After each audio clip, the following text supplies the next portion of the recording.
गणेशोत्सव पर्व पर संस्कारधाम निवासी गजानन की भक्ति में लीन है। शहर के स्थित गणेश मंदिरों में गौरी नंदन की उपासना का दौर जारी है, तो वहीं घरों में भी गणपति के जयकारे गूंज रहे हैं।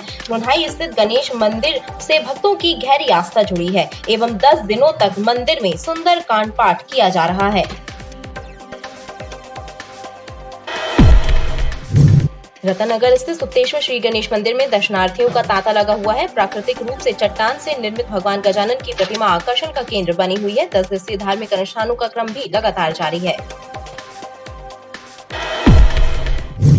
नेशनल लोक अदालत के जरिए नगर निगम में 2.5 करोड़ रुपए टैक्स के रूप में जमा हुए। राजस्व अधिकारी के अनुसार 3000 से ज्यादा करदाताओं ने लोक अदालत में मिलने वाली छूट का लाभ लेते हुए संपत्ति कर और जल शुल्क जमा किया। हरे भरे पेड़ पौधे वातावरण को खुशनुमा रखने के साथ ही पर्यावरण को प्रदूषण मुक्त भी बनाते हैं। इस मंशा के साथ दैनिक भास्कर द्वारा चलाया जा रहा पौधे अपने परिजन अभियान लगातार जारी है। प्रकृति की अनोखी आराधना के साथ अब तक नीम के सैकड़ों पौधे रोपे जा चुके हैं और ये सिलसिला जारी है। जबलपुर जिले में डेंगू का कहर बढ़ता जा रहा है। 6 नए मरीज मिलने के बाद मरीजों की संख्या बढ़कर 399 हो गई है। स्वास्थ्य विभाग से प्राप्त जानकारी के मुताबिक 2 लाख घरों में सर्वे कराया गया है, जिसमें 2500 से ज्यादा घरों में डेंगू का लार्वा मिला है। डेंगू का हॉटस्पॉट रांची का करौंदी ग्राम बना हुआ है, जहां अब तक 4 मौतें हो चुकी हैं। डॉक्टर्स का कहना है कि मौसम के कारण बढ़ रहा है संक्रमण। डाक कर्मचारी सहकारी साख समिति का वार्षिक अधिवेशन विजयनगर में आयोजित हुआ। अधिवेशन में डाक कर्मचारियों के आर्थिक उन्नयन पर मंथन किया गया।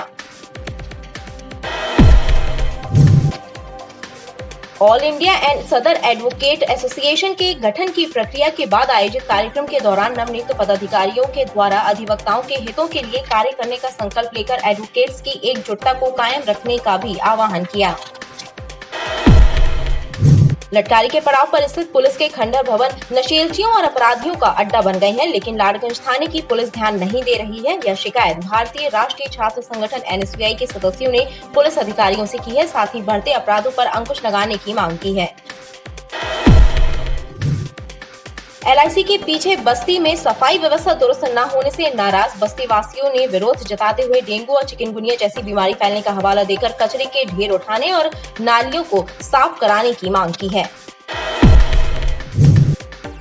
एक शेयर ब्रोकिंग कंपनी के निवेशक ठगे जाने के बाद लामबंद हो रहे हैं, ताकि कंपनी के खिलाफ कानूनी कार्यवाही करा सके। निवेशकों का कहना है कि कंपनी ने निवेशकों के शेयर बैंक में गिरवी रखकर करोड़ों रुपयों का लोन ले लिया है और निवेशक अपना पैसा पाने के लिए अब दर-दर भटक रहे हैं।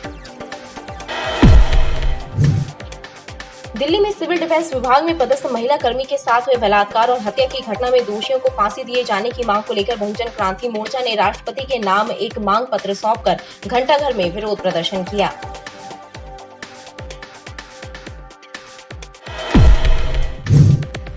मानवता को शर्मसार करने वाली एक घटना माड़ोदार क्षेत्र में सामने आई है, जहां पर संस्कारधानी अस्पताल में भर्ती सतना निवासी छोटेलाल की मौत के बाद प्रबंधन के द्वारा परिजनों को शव देने से इनकार कर दिया गया। परिजनों का आरोप है कि 40,000 रुपए जमा करने के बाद भी उनसे 60,000 की मांग की जा रही है।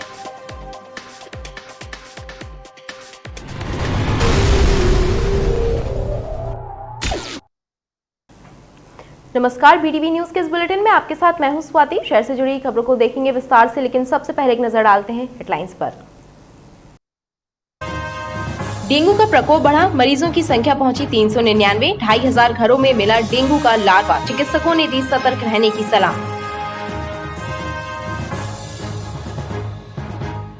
लटकारी का पड़ाव स्थित पुलिस के खंडर क्वार्टर बने अपराधियों का अड्डा, एनएसयूआई ने की पुलिस के आला अफसरों से शिकायत। और संस्कारधानी अस्पताल पर शव को बंधक बनाने का लगा आरोप, मृतक के परिजनों ने अस्पताल प्रबंधन पर लगाया आरोप। काफी देर तक शव पाने भटकते रहे परिजन।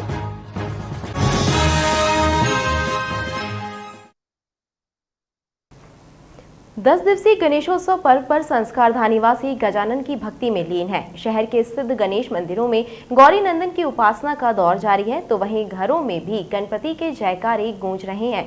नुन्हाई स्थित गणेश मंदिर से भक्तों की गहरी आस्था जुड़ी है एवं 10 दिनों तक मंदिर में सुंदरकांड पाठ किया जा रहा है।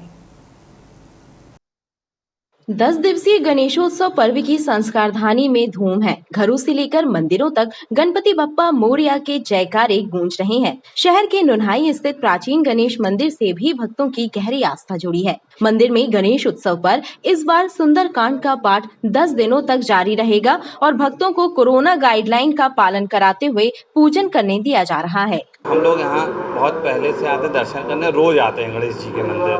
कहाँ पे है? ये दीक्षितपुरा प्रांगण में है, नुनहाई के पास है। ये हर डॉक्टर हर्षे की गली के पास है। आपका नाम? स्थित सार्वजनिक श्री सिद्ध गणेश मंदिर है।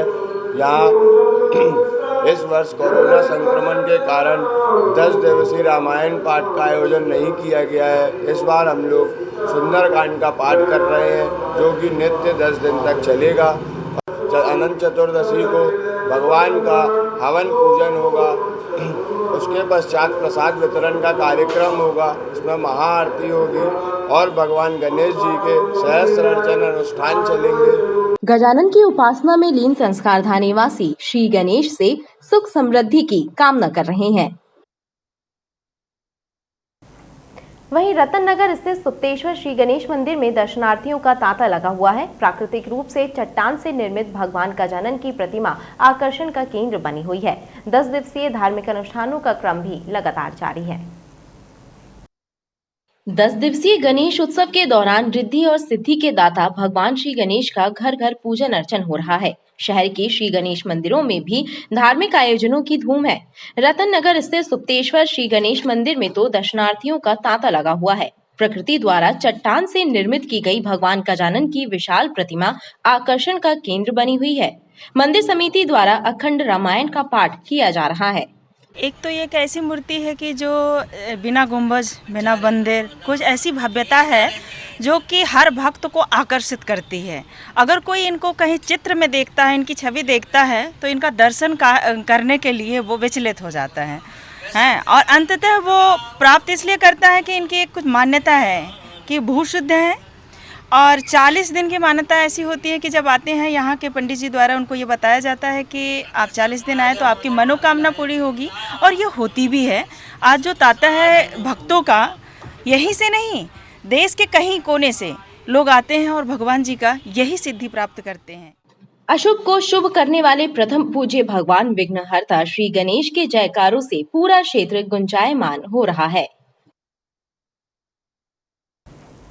नेशनल लोक अदालत के जरिए नगर निगम में 2.5 करोड़ रुपए टैक्स के रूप में जमा हुए। राजस्व अधिकारी के अनुसार 3000 से ज्यादा करदाताओं ने लोक अदालत में मिलने वाली छूट का लाभ लेते हुए संपत्ति कर और जल शुल्क जमा किया। नेशनल लोक अदालत का व्यापक असर नगर निगम में भी देखने को मिला। अवकाश के दिन नगर निगम मुख्यालय सहित सभी 16 जोन कार्यालयों में करदाताओं ने लाइन लगाकर टैक्स जमा किया और लोक अदालत में मिलने वाली छूट का लाभ प्राप्त किया। लोक अदालत का आयोजन सभी संभागों एवं मुख्यालय में किया गया, जिसमें लोगों के द्वारा सुबह 10 बजे से लाइन लगाकर संपत्ति कर, जल शुल्क एवं डोर टू डोर की राशि जमा की जा रही है। अभी शाम तक 2 करोड़ 25 लाख रुपए जमा हो चुके हैं, जिसमें करीब 2900 करदाताओं के द्वारा ये राशि जमा की गई है, जिसमें 2000 लोगों के द्वारा संपत्ति कर 2 करोड़ 5 लाख रुपए और पानी का 600 लोगों के द्वारा 15 लाख रुपए जमा किया गया है। इसी तरह से डोर टू डोर की राशि 300 लोगों के द्वारा 3 लाख रुपए जमा की गई है। इस तरह से कुल मिलाकर 2 करोड़ 25 लाख रुपए अभी तक जमा हो चुके हैं। अधिकारियों के मुताबिक 3000 से ज्यादा करदाताओं ने संपत्ति कर और जल शुल्क जमा किया। सबसे ज्यादा टैक्स सुहागी जोन कार्यालय में जमा हुआ। हरे भरे पेड़ पौधे वातावरण को खुशनुमा रखने के साथ ही पर्यावरण को प्रदूषण मुक्त भी बनाते हैं। इस मंशा के साथ दैनिक भास्कर द्वारा चलाया जा रहा पौधे अपने परिजन अभियान लगातार जारी है। प्रकृति की अनोखी आराधना के साथ अब तक नीम के सैकड़ों पौधे रोपे जा चुके हैं और ये सिलसिला जारी है। दैनिक भास्कर द्वारा चलाए जा रहे पौधे अपने परिजन अभियान के तहत हिंदू जागरण मंच के सदस्यों ने तिलहरी कालीधाम में पौधारोपण किया और पर्यावरण संरक्षण का संकल्प लिया। वहीं सिख यूथ सीनियर एसोसिएशन के पदाधिकारियों ने RS बेला सिंह स्कूल मदन महल में पौधारोपण किया। शहर को हरा भरा बनाने का संकल्प दोहराया। ये बहुत बढ़िया प्रोग्राम चलाया जा रहा है दैनिक भास्कर के द्वारा। पौधारोपण का, वृक्षारोपण का प्रोग्राम चलाया जा रहा है। इस कारण अभी देखो कुछ समय पहले काफ़ी ऑक्सीजन वगैरह की कमी हो रही थी, बहुत प्रॉब्लम हो रही थी, चारों तरफ पर्यावरण भी दूषित हो रहा है। तो लॉकडाउन के समय काफ़ी स्वच्छ हो गया, तो हम वो उसको देखते हुए हम जो कार्यक्रम चलाया जा रहा है दैनिक भास्कर के द्वारा, काफ़ी अच्छा प्रोग्राम है और आज के दिन ये वृक्षारोपण किया गया। दैनिक भास्कर द्वारा जो वृक्षारोपण का निरंतर ये असीम कार्य किया जा रहा है, उसी की कड़ी में आज जोड़ते हुए सिख यूथ एसोसिएशन एवं सीनियर एसोसिएशन द्वारा आज वृक्षारोपण का कार्यक्रम यहाँ पे आयोजित किया गया बेला सिंह स्कूल के प्रांगण में। और मैं समझता हूँ दैनिक भास्कर की ये जो बहुत अच्छी पहल है, निश्चित ही पर्यावरण के लिए और आज का जो युग आ रहा है, जैसा महामारी से हम जूझ रहे हैं, उसमें वृक्षारोपण मुझे लगता है कि हर व्यक्ति को शुभ कार्य कोई भी करे कम से कम 5 वृक्ष लगाने चाहिए। 5 नहीं तो 1 वृक्ष तो कम से कम लगाएं। इसी अनूठी पहल को हम लोग भी प्रेरणा लेते हुए हम लोगों ने भी यहाँ इस कार्यक्रम को आयोजित किया। माननीय मुख्यमंत्री जी ने इसकी पौधारोपण की शुरुआत करी थी और लगातार दैनिक भास्कर को हम बहुत धन्यवाद देते हैं कि 19 जुलाई से लगातार ये अभियान चल रहा है। मैं समझता हूँ कि अभियान ऐसा नहीं चल रहा, अभियान सभी समाजों के बीच में, शिक्षकों के बीच में और हर ऐसे व्यक्ति को जानकारी इसकी मिल रही है कि पौधे हमारे परिजन हैं। तो मैं समझता हूँ कि भास्कर को बहुत बहुत धन्यवाद देना चाहता हूँ और हम सब समाज के लोग, आज सिख संगत के लोग आज यहाँ पौधारोपण किया है और जैसा भास्कर का अभियान जो चल रहा है, मेरी बहुत बहुत शुभकामनाएं हैं कि ऐसा चलता रहे और हमारा समाज और हर एक समाज इसको आगे आके पौधारोपण करे। और मैं तो समझता हूँ कि हर खुशी के वक्त में हर व्यक्ति को एक पौधारोपण करके इसकी शुरुआत करनी चाहिए। इसी प्रकार दादा वीरेंद्रपुरी चिकित्सालय परिवार द्वारा नीम के पौधे लगाकर पर्यावरण को सुरक्षित रखने का संकल्प मजबूत किया गया। खटवानी ग्रुप द्वारा तिलवारा में और गढ़ा मैदान में गढ़ा रामलीला समिति के सदस्यों ने एवं कर्मचारी संघ के सदस्यों ने उत्साह के साथ पौधारोपण किया। दादा वीरेंद्रपुरी जी नेत्र संस्थान देवजी नेत्रालय में आज परम पूजनीय संत श्री कल्याण दास जी बाबा जी अमरकंटक का आगमन हुआ और दैनिक भास्कर की ये जो मुहिम है नीम का पौधा लगाने की, ये आज की एक सामायिक ज़रूरत भी है। जब हम जानते हैं कि कोरोना की विषम परिस्थितियों में सबसे ज़्यादा अगर किसी चीज़ की कमी हुई है तो ऑक्सीजन की कमी हुई है, इसलिए पर्यावरण ही हम सब की आगे चल के रक्षा करने वाला है। तो 2 सौभाग्य, एक तो दैनिक भास्कर की ये पौधारोपण और नीम के पौधे रोपण की आज समय, दूसरा परम पूजनीय बाबा जी का परिसर में आगमन निश्चित रूप से बहुत ही सौभाग्य की बात है। देखिए, बहुत ही शुक्रगुजार है हम लोग दैनिक भास्कर ग्रुप के कि उन्होंने इतने अच्छे अभियान में हमारे को खटवानी ग्रुप को जोड़ा है। आज हमने अपनी किया सेटअप जो हमारा तिलवारा घाट के पास है, वहाँ पे दैनिक भास्कर के सहयोग से पौधारोपण किया। बहुत ही ज़रूरी चीज़ है, बहुत ही अहम चीज़ है ये पौधे लगाना, जिसको कि हम लोग अक्सर भूल जाते हैं और वाकई तहे दिल से शुक्रगुजार हैं दैनिक भास्कर के, आपने इस अभियान में हम लोगों को जोड़ा। आज जो दैनिक भास्कर द्वारा जो यह पेड़ पौधे लगाने का जो अभियान चलाया जा रहा है, एक बहुत अच्छी पहल है। हम लोग लगातार इलेक्ट्रॉनिक मीडिया या जो अपने प्रिंट मीडिया द्वारा लगातार इसको आप लोग देख रहे हैं। इसमें लोग बागों का उत्साह भी है, क्योंकि पेड़ लगाने से जो हमें एक ऑक्सीजन का काम भी करता है और साथ ही इसमें कई प्रकार की हम लोग को जो अभी हम लोग देखते हैं जो बीमारियां होती है, उससे जब ये पेड़ एक बड़ा होगा तो उससे हम लोग को जड़ी बूटियां और अन्य प्रकार की औषधियां भी प्राप्त होगी। ये बहुत अच्छा अभियान है। नीम के औषधीय गुणों वाले पौधे लगाकर वातावरण को दोष मुक्त बनाने की मुहिम लगातार जारी है। इस मुहिम ने अब जन अभियान का रूप ले लिया, जो लगातार लोगों को जागरूक कर पर्यावरण के प्रति सचेत कर रहा है।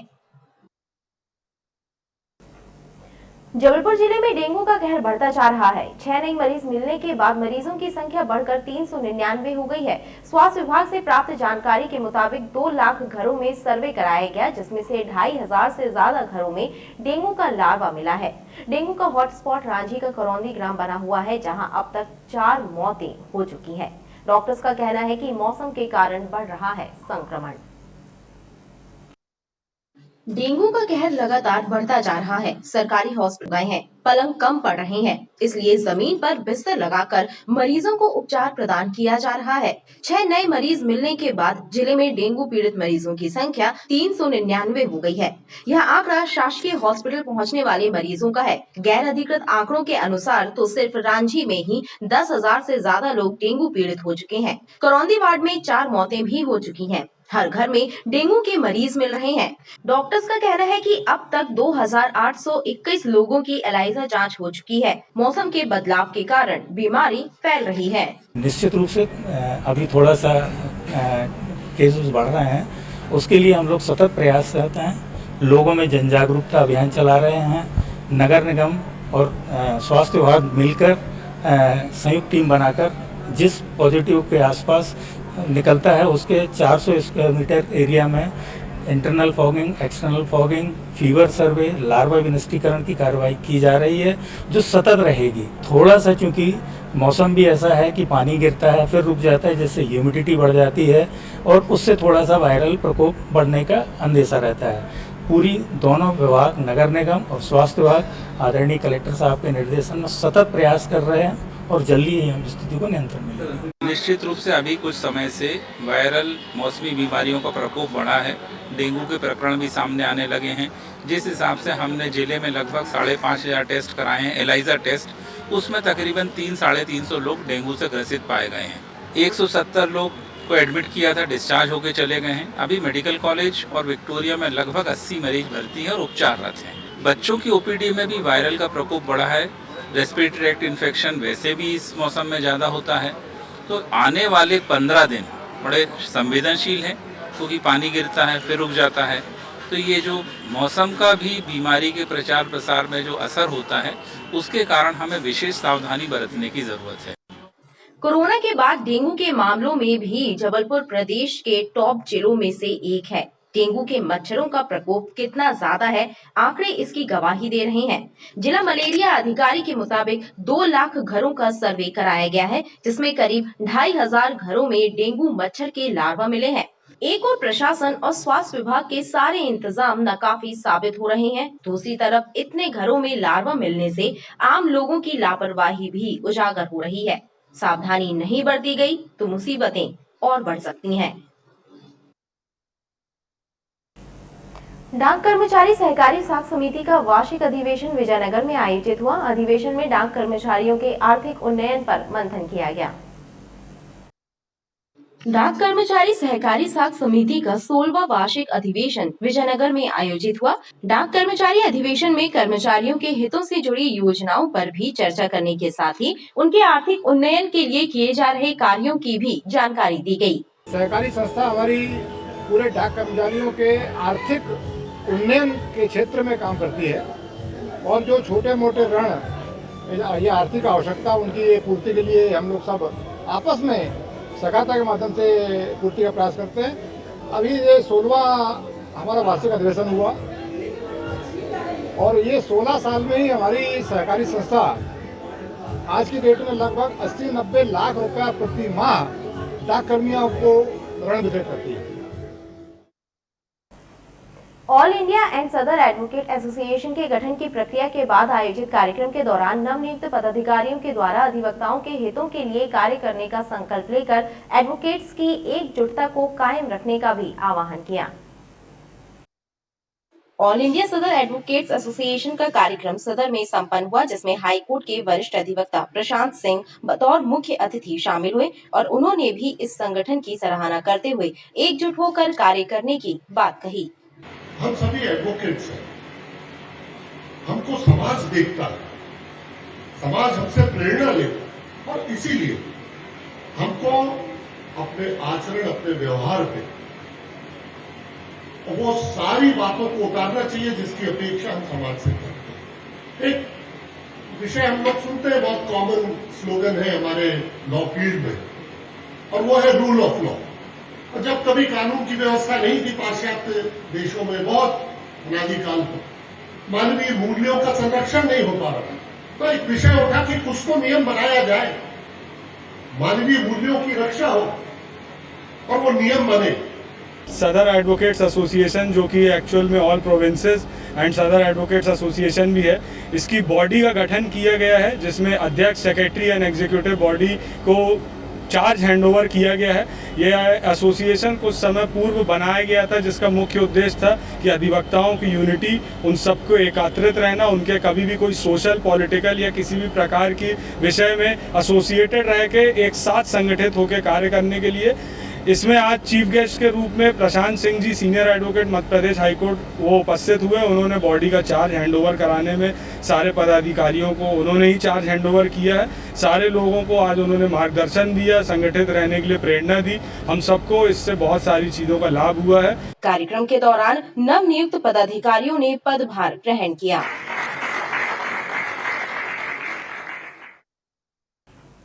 लटकारी के पड़ाव पर स्थित पुलिस के खंडहर भवन नशीलचियों और अपराधियों का अड्डा बन गए हैं, लेकिन लाडगंज थाने की पुलिस ध्यान नहीं दे रही है। यह शिकायत भारतीय राष्ट्रीय छात्र संगठन NSUI के सदस्यों ने पुलिस अधिकारियों से की है। साथ ही बढ़ते अपराधों पर अंकुश लगाने की मांग की है।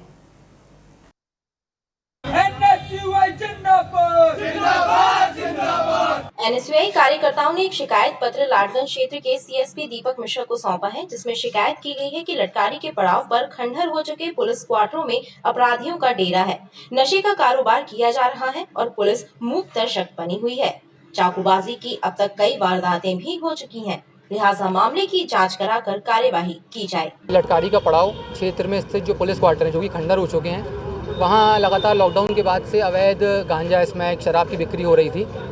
पर इस समय क्योंकि वो खंडहर हैं, तो रात में एक अहाता टाइप का वहाँ पर लोग बना रहे हैं उसको, वहीं पर बैठ के, ना ही वहाँ से शराब बिक रही है, वहाँ पर बैठ के जगह मुहैया कराई जा रही है कि आप यहीं पर धूम्रपान और ये सब करें, और यहाँ से जब इंसान निकलता है नशे में तो फिर वारदातें होती हैं।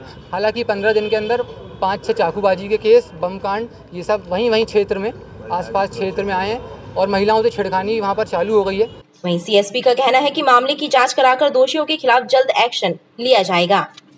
ज्ञापन दिया है, ज्ञापन में जो चीजें लिखी हैं हम उनमें तस्दीक करेंगे और कार्रवाई करेंगे, और कठोर से कठोर कार्रवाई। सब्जी मंडी में जो पुलिस क्वार्टर है वो खंडहर हो चुके हैं और वहाँ पे अभी प्रपोज हुआ है नया AJ के थाना, तो अभी वहाँ पे कोई रहता भी नहीं है। ठीक है, पुलिस वालों की ड्यूटी सब्जी मंडी में लगती है, वो सही कह रहे हैं।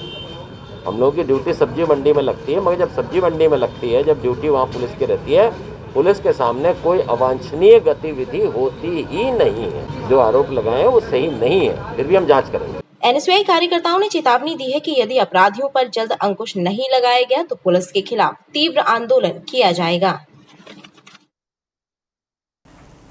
LIC के पीछे स्थित बस्ती में सफाई व्यवस्था दुरुस्त न होने से नाराज बस्ती वासियों ने विरोध जताते हुए डेंगू और चिकनगुनिया जैसी बीमारी फैलने का हवाला देकर कचरा उठाए जाने और नालियों को साफ कराने की मांग की है। शहर में डेंगू और वायरल फीवर का प्रकोप बढ़ता जा रहा है। ऐसे में LIC के पीछे स्थित बस्ती में सफाई व्यवस्था न होने से क्षेत्रीय जनता परेशान है।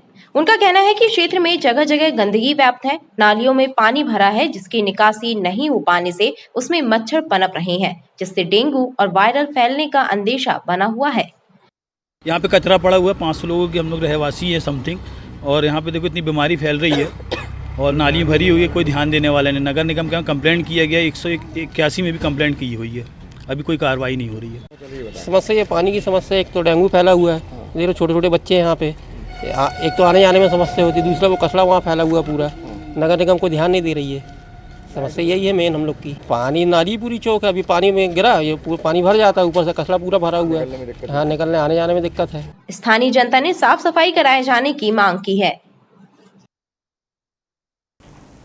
एक शेयर ब्रोकिंग कंपनी के निवेशक ठगे जाने के बाद लामबंद हो रहे हैं ताकि कंपनी के खिलाफ कानूनी कार्यवाही करा सकें। निवेशकों का कहना है कि कंपनी ने निवेशकों के शेयर बैंक में गिरवी रखकर करोड़ों रुपयों का लोन ले लिया है और निवेशक अपना पैसा पाने के लिए अब दर-दर भटक रहे हैं। ये लोग Karvy share broking private limited के जरिए ट्रेडिंग करने वाले निवेशक हैं। इनका कहना है कि कंपनी ने इनके पावर ऑफ अटर्नी लेकर सारे शेयर बैंक में गिरवी रख दिए हैं और करोड़ों रुपयों का लोन ले लिया। अब ये अपना पैसा वापस पाने परेशान है, लेकिन कोई सुनवाई नहीं हो रही है। कंपनी के तमाम निवेशक अब कांग्रेस के बैनर तले अपनी लड़ाई लड़ने के लिए लामबंद हो रहे हैं। बिना किसी की कंसेस लिए उस शेयर को बैंक में प्लेज कर दिया गया और उस राशि को अपने निजी उपयोग के लिए ले लिया गया। आज लगभग इस बात को चलते, इस घोटाले को चलते 2 से 3 वर्ष हो गए हैं। लोगों के करोड़ों रुपए यहाँ पर फंसे हुए हैं। जौनपुर के लगभग 250-300 ऐसे निवेशक करता हैं जो कि दर दर भटक रहे हैं और उनको आराम नहीं मिल रहा है। ये तमाम लोग यहाँ पर आज इकट्ठे हुए हैं। हम लोगों ने बैठक करी और हम लोगों ने एक रणनीति बनाई है कि बहुत ही शीघ्र हम लोग EOW महोदय से मिलने जा रहे हैं। इस मामले को लेके जबलपुर SP से मिलेंगे और ज़रूरत पड़ेगी तो माननीय न्यायालय की भी शरण लेंगे और इन लोगों के जो दबे हुए शेयर उस कंपनी के माध्यम से जो हड़प लिए गए हैं उसको दिलाने का हम लोग आंदोलन चलाएंगे। हम लोग का पावर ऑफ अटॉर्नी रहता है, उसका फ़ायदा लेते हुए उन्होंने हमारे शेयर बिना हमसे परमिशन के बैंक, बड़े बड़े फाइनेंशियल इंस्टीट्यूट को गिरवी रख दिया। गिरवी रख के उन्होंने पैसा ले लिया। उसके बाद वो एक बिजनेस में करने गए थे, क्या करना है हमें मालूम नहीं, बट हमारे शेयर फंस गए हैं। उसके लिए आज 2 साल से हम लोग भुगत रहे हैं। ऐसे करोड़ों रुपए का शेयर हम लोग के जबलपुर फोरम में तो कम से कम है, बाकी ऑल इंडिया में काफ़ी लोग हैं। कितना करीब होगा लगभग अगर देखा जाए? देखिए 2,500 करोड़ का तो उनके ऊपर क्लेम बना था, तो उसमें उन्होंने कुछ कैश दे दिया है। अभी शेयर जो पूल में ले लिए उन्होंने, जो कि उनके अकाउंट में है, वो अब दिया नहीं हम लोग। बहरहाल शेयर होल्डरों से की जाने वाली धोखाधड़ी कोई नई बात नहीं है, लेकिन धोखेबाज कंपनियों के खिलाफ कोई कार्यवाही नहीं हो पाना हैरत की बात है।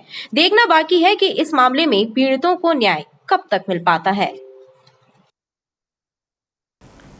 दिल्ली में सिविल डिफेंस विभाग में पदस्थ महिला कर्मी के साथ हुए बलात्कार और हत्या की घटना में दोषियों को फांसी दिए जाने की मांग को लेकर बहुजन क्रांति मोर्चा ने राष्ट्रपति के नाम एक मांग पत्र सौंपकर घंटाघर में विरोध प्रदर्शन किया।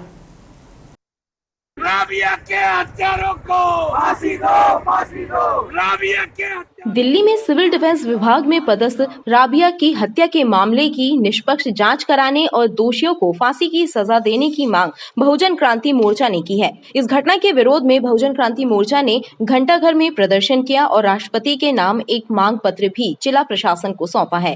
विषय यह है कि दिल्ली में जो राबिया सैफी के साथ जो घटना घटित हुई है, इसके जो हत्यारे हैं इनको कड़ी से कड़ी सज़ा और बल्कि फांसी की सज़ा होना चाहिए, ये हमारी मांग है। और हम पूरे जबलपुर और पूरे MP के अलावा पूरे भारत से हम मांग उठा रहे हैं इस बात की कि जो आरोपी हैं इनको सज़ा मिलनी चाहिए। क्रांति मोर्चा के सदस्यों ने मुंबई में हुई बलात्कार की घटना पर भी रोष व्यक्त किया है। मानवता को शर्मसार करने वाली एक घटना माड़ोदार क्षेत्र में सामने आई है, जहां पर संस्कारधानी अस्पताल में भर्ती सतना निवासी छोटेलाल की मौत के बाद प्रबंधन के द्वारा परिजनों को शव देने से इनकार कर दिया गया। परिजनों का आरोप है कि 40,000 रुपए जमा करने के बाद भी उनसे 60,000 की मांग की जा रही है। माड़ोदार क्षेत्र स्थित संस्कारधानी अस्पताल में सतना से आए मरीज छोटेलाल चौधरी की इलाज के दौरान मौत हो गई। जब परिजनों ने शव ले जाने की बात कही तो अस्पताल राशि लगभग 60,000 रुपए जमा करने के बाद शव देने का हवाला दिया। परिजनों की माने तो उनके द्वारा 40,000 रुपए जमा किए जा चुके हैं और अस्पताल में उनके द्वारा आयुष्मान कार्ड भी दिखाया गया था, लेकिन उन्होंने आयुष्मान कार्ड लेने से इनकार कर दिया और 60,000 का बिल बना दिया। 4 दिन हो गया, छुट्टी नहीं दे रहा, 3 दिन छुट्टी मांग रहा हूँ और आज 6 बजे ख़त्म हो गए और पैसा भी ले रहे हैं और 40,000 लग गया है और अभी 60,000 रुपये मांग रहे हैं। और कल मैं रात में गया वो आयुष्मान कार्ड दिखाने के लिए तो बोल रहे थे कि वो संडे है नहीं चलेगा ये, हाँ संडे है शनिचर है नहीं चलेगा ये मंडे को चलेगा। हम आए थे सर सतना से और आज 4 दिन से भर्ती किए थे और यहाँ बोले थे कि मतलब इतना पैसा ही लगेगा और इतनी महंगी दवाई देते थे। तब दूसरे दिन हम लोग छुट्टी मांग रहे थे तो डॉक्टर यहाँ के छुट्टी नहीं दे रहे थे, बोलते छुट्टी नहीं मिलेगी। अब आज वो 6 बजे सुबह ख़त्म हो गए। अब बोलते कि हमको मतलब 59,000 बनाए थे बिल तो 55,000 मांग रहे, बोलते 4,000 छोड़ देंगे और जब तक पैसा पूरा नहीं आएगा तो हम लोग लाश नहीं देंगे। परिजनों ने अस्पताल प्रबंधन से मिन्नतें की, लेकिन उनकी नहीं सुनी गई। बाद में मीडिया और स्थानीय लोगों की दखल के बाद शव को परिजनों के हवाले किया गया। वहीं इस मामले में अस्पताल प्रबंधन मीडिया से बचता नजर आया। खबरें लगातार जारी हैं, आप देखते रहिए BTV न्यूज।